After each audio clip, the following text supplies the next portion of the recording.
प्रधान न्यायाधीश जबरा विरुद्ध महाभियोग संसद सचिवालयमा दर्ता। सत्ता गठबन्धनका 98 सांसदद्वारा हस्ताक्षर। सक्षम निष्पक्ष न्यायपालिकाको जगेर्ना गर्न जबरा असक्षम भएको मुख्य अभियोग।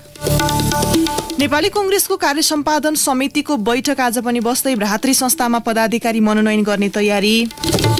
6 महिनादेखि 4 वर्षसम्मका बालबालिकालाई कोभिड-19 विरुद्धको खोपका लागि केही समय कुर्नुपर्ने, खोपबारे फेरि अध्ययन गर्नुपर्ने अमेरिकी नियामकको भनाई। र शहीद स्मारक ए डिभिजन लिग फुटबलमा आज 2 खेल हुँदै पहिलो खेलमा एनआरटी र हिमालयन शेर्पा क्लब बीच प्रतिस्पर्धा हुने। नमस्कार, कान्तिपुर डायरीका साथमा साथी पूजनी र म केसु। समाचार अब विस्तारमा। प्रधान न्यायाधीश चोलेन्द्र शमशेर जबरा विरुद्ध महाभियोग दर्ता भएको छ। प्रधानमन्त्री शेरबहादुर देउवा सहित 98 जना सांसदहरूको हस्ताक्षर सहित संसद सचिवालयमा प्रधान न्यायाधीश विरुद्ध महाभियोग दर्ता भएको हो। महाभियोग दर्ता गराउन सांसदहरू जीवनराम श्रेष्ठ, पुष्पा भूषाल, गगन थापा र देव गुरुङ लगायत संसद सचिवालय सिंहदरबारमा पुग्नु भएको थियो। त्यसअघि कानून मन्त्री दिलेन्द्र प्रसाद वडुले सभामुख अग्निप्रसाद सापकोटासँग छलफल गर्नुभएको थियो।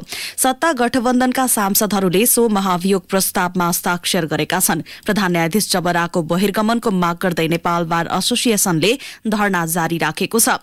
आजै नेकपा एमाले निष्कासन गरेका 14 सांसदलाई पदमा कायम राखेको भन्दै परेको रिटको सुनवाई सर्वोच्चमा हुँदै थियो। सत्तारूढ दलका सांसदहरूको हस्ताक्षरमा दर्ता भएको महाअभियोगमा 21 बुँदाहरू छन्। मुख्यतः न्यायपालिकाको गरिमा कायम राख्न असफल भएको, सक्षम, निष्पक्ष र जिम्मेवारी न्यायपालिका जगेर्ना गर्न वर्तमान प्रधान न्यायाधीश असफल भएको आरोप महाअभियोग पत्रमा छ। त्यस्तै सर्वोच्च अदालत लगायत न्यायपालिका भित्र नै जबराको कार्यकालमा अतिशय विकृति, विसंगति, भ्रष्टाचार तथा बिचौलियाहरूले प्रवेश पाएको र प्रभाव बढ़ाउँदै लगेको अवस्था विद्यमान रहेको पनि महाअभियोग पत्रमा उल्लेख छ। महाअभियोग दर्ता भएसँगै प्रधान न्यायाधीशको पद स्वत निलम्बनमा पर्छ। नेपाली कांग्रेसको केन्द्रीय कार्य सम्पादन समितिको बैठक आज पनि बस्दैछ। ललितपुरको सानेपा स्थित पार्टी कार्यालयमा दिउँसो 2 बजे बस्ने बैठकमा भ्रातृ संगठनमा पदाधिकारी मनोनयन, स्थानीय तहको निर्वाचन, महामन्त्री विश्वप्रकाश शर्माले पेश गर्नुभएको प्रस्ताव लगायतका विषयमा छलफल हुनेछ। स्थगित भएका 16 जिल्लाको अधिवेशन आगामी 13 गते गर्ने गरी केन्द्रीय निर्वाचन समितिले मिति तोकेपछि आजको बैठकले त्यसलाई अनुमोदन गर्ने प्रवक्ता डाक्टर प्रकाश शरण महतले बताउनुभयो। बैठकले नेपाल विद्यार्थी संघ, तरुण दल, दलित संघ, किसान संघ लगायतका भ्रातृ संस्था, विभागमा नेतृत्व मनोनयन गर्न सक्ने नेताहरूले बताएका छन्। बैठकमा भोलिलाई तय भएको प्रतिनिधि सभा बैठक, सत्ता गठबन्धनसँगको चुनावी सहकारी लगायतका विषयमा पनि छलफल हुनेछ। यस्तै बैठकमा सरकारका पछिल्ला गतिविधि र सत्ता गठबन्धनमा पेचिलो बन्दै गएको एमसीसीसँगको सम्झौताका विषयमा पनि छलफल हुने नेताहरूले बताएका छन्। माओवादी केन्द्रले पार्टीको 27औं जनयुद्ध दिवस शहीदको सम्झनामा विभिन्न कार्यक्रम गरी आज मनाउँदैछ। दिवसको अवसरमा कोटेश्वरको पेरिस डाँडा स्थित पार्टी कार्यालयमा एक कार्यक्रमको आयोजना गरेको थियो। पार्टीका भातृ तथा शुभेच्छुक संगठनले पनि राष्ट्रिय र अन्तर्राष्ट्रिय रूपमा जनयुद्ध दिवस आज विभिन्न कार्यक्रम गरी मनाउने नेता लीलामणि पोखरेलले जानकारी दिनुभयो। शहीद दिवसका अवसरमा मधेस प्रदेशमा आज सार्वजनिक विदा दिइएको छ। 2052 साल फागुन 1 गते शुरू गरेको माओवादीले सशस्त्र संघर्षको 10 वर्षपछि शान्ति प्रक्रिया मार्फत मूलधारको राजनीति अंगालेको पनि 1.5 दशक बितिसकेको छ। 2052 सालमा सशस्त्र संघर्ष शुरू गरेका माओवादीका केन्द्रीय नेताहरू अहिले विभिन्न हाँगामा छिन्न भिन्न भएका छन्। मोहन वैद्य नेतृत्वमा क्रान्तिकारी माओवादी गठन भएको छ भने डाक्टर बाबुराम भट्टराई अहिले जनता समाजवादी पार्टी जसपामा हुनुहुन्छ। यस्तै नेत्रविक्रम चन्द नेतृत्वमा नेपाल कम्युनिष्ट पार्टी छ भने लोकेन्द्र विष्ट जस्ता नेता किसान बन्नुभएको छ। गोपाल किरातीले पनि छुट्टै पार्टी गठन गर्नुभएको छ। त्यस्तै अध्यक्ष पुष्पकमल दाहालका तत्कालीन सारथीहरू रामबहादुर थापा बादल, तोपबहादुर रायमाझी, लेखराज भट्ट, मणि थापा लगायतका नेताहरू एमालेमा समाहित हुनुभएको छ।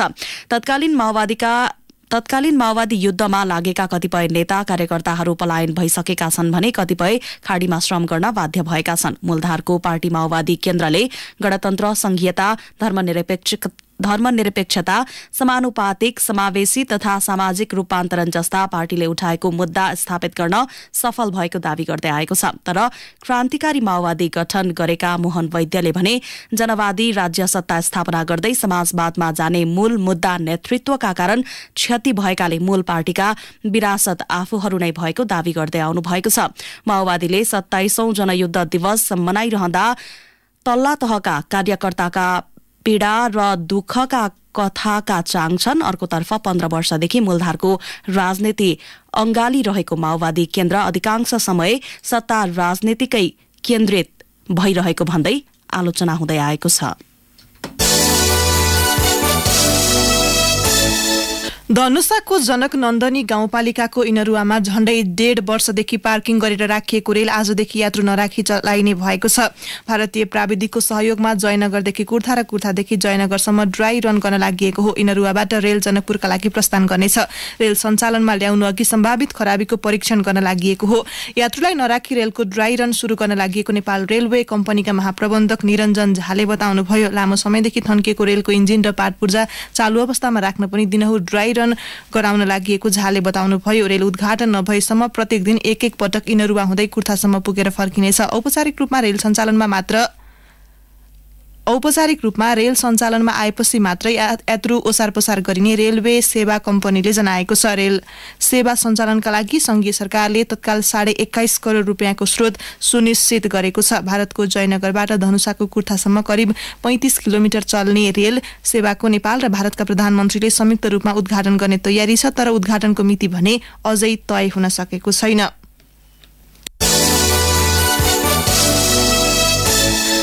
प्रमुख प्रतिपक्षी नेकपा एमाले आजबाट स्थानीय तह निर्वाचन केन्द्रित कार्यक्रम शुरू गरेको छ। स्थानीय तह निर्वाचन केन्द्रित कार्यक्रम अन्तर्गत आजदेखि 7 प्रदेशमा प्रशिक्षण तथा अभिमुखीकरण कार्यक्रम शुरू हुने प्रचार विभाग उपप्रमुख विष्णु रिजालले जानकारी दिनुभयो। प्रशिक्षण अन्तर्गत प्रदेश 1 को विराटनगरमा आज 2 दिने कार्यक्रम शुरू हुँदैछ। प्रशिक्षणमा पार्टी केन्द्रीय कमिटिका पदाधिकारी, केन्द्रीय सदस्यहरू, प्रदेश कमिटिका पदाधिकारी तथा जिल्ला कमिटिका पदाधिकारी सहभागी हुनेछ। सरकारले वैशाख 30 गते स्थानीय तहको निर्वाचन मिति घोषणा गरेपछि आन्तरिक छलफललाई तीव्रता दिएको रिजालले बताउनुभयो। प्रशिक्षण अन्तर्गत मध्य प्रदेशको जनकपुरमा मंगलबार र बुधबार 2 दिन चल्नेछ। बागमती प्रदेशमा 6 र 7 गते, गण्डकी प्रदेशमा 8 र 9 गते, लुम्बिनी प्रदेशमा 11 र 12 गते, कर्णाली प्रदेशमा 14 र 15 गते र सुदूरपश्चिम प्रदेशमा 16 र 17 गते प्रशिक्षण कार्यक्रम तय भएको रिजालले बताउनुभयो। प्रशिक्षणमा 10औं राष्ट्रिय महाधिवेशनबाट पारित विधान, त्यसका सिद्धान्त, राजनीतिक संरचना, संगठनात्मक शैली, स्थानीय तहको 5 वर्षे कार्यकाल, उपलब्धि र आगामी रणनीतिका विषयमा छलफल हुनेछ।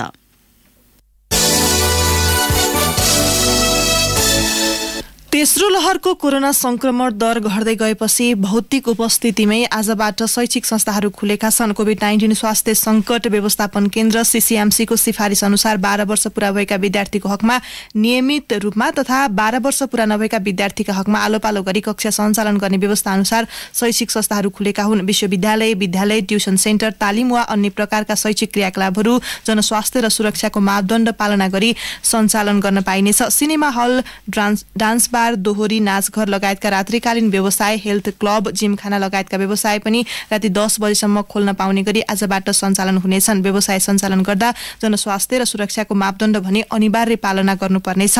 यस्तै शपिङ मल, डिपार्टमेन्टल स्टोर, सुपरमार्केट र सबै प्रकारका पसल एकपटकमा 50 जना भन्दा बढी भेला हुन नपाउने गरी सञ्चालन गर्न पाइनेछ। कान्तिपुर डायरीमा अब ब्रेकको पालो। पछि कान्तिपुर डायरीमा अब अन्तर्राष्ट्रिय प्रसंग। स्विजरल्याण्डमा देख्ने गरी सुर्तीजन्य वस्तुको प्रचार प्रसार गर्ने नगर्ने विषयमा मतदान हुने भएको छ। मतदानमा आएको नतिजा अनुसार सुर्तीजन्य वस्तुको प्रचार पूर्ण प्रतिबन्ध लाग्नेछ। स्विजरल्याण्ड स्वास्थ्य र वातावरण मन्त्री मुलुकका रूपमा चिनिए पनि हालसम्म सुर्तीजन्य वस्तुको प्रचार प्रसारमा कुनै प्रतिबन्ध थिएन।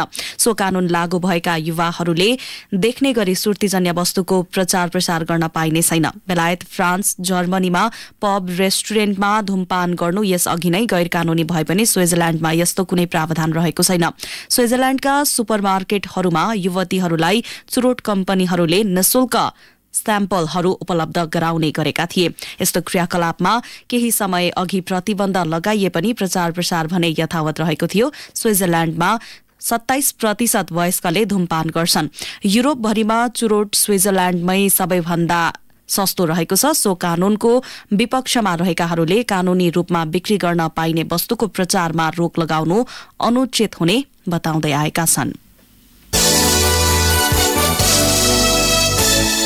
अमेरिकामा 6 महिनादेखि 4 वर्षसम्मका बालबालिकाका लागि कोभिड-19 विरुद्धको फाइजर र बायोएनटेकको खोपको प्रयोग केही समयका लागि धकेलिएको छ। अमेरिकाको खाद्य तथा औषधि विभागले अझै केही तथ्याङ्क र अध्ययनको आवश्यकता रहेकाले खोपको प्रयोग 2 महिना लाग्ने जनाएको छ।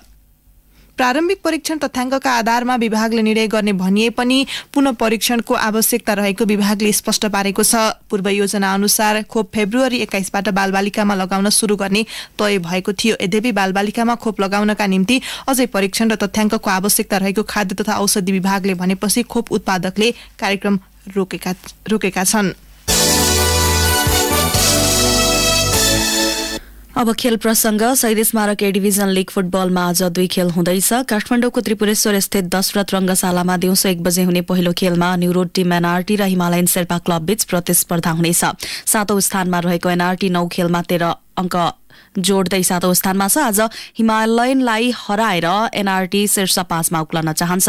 हिमालयन 9 खेलमा 11 अंक जोडेर 8औं स्थानमा छ। हिमालयन पनि एनआरटीलाई हराएर अंक तालिका सुधार गर्न चाहन्छ। दशरथ रंगशालामै साँझ 4:45 बजे हुने अर्को खेलमा नेपाल एपीएफ क्लब र संकटा क्लब बीच प्रतिस्पर्धा हुनेछ।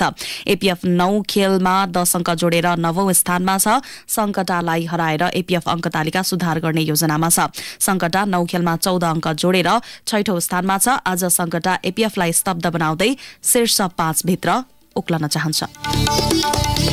हवस् त यिनै प्रसंगसहित कान्तिपुर डायरीको यो बुलेटिन अहिलेलाई यही सकिन्छ। साथी पूजनी र म केशु बिदा हुन्छौं। नमस्कार।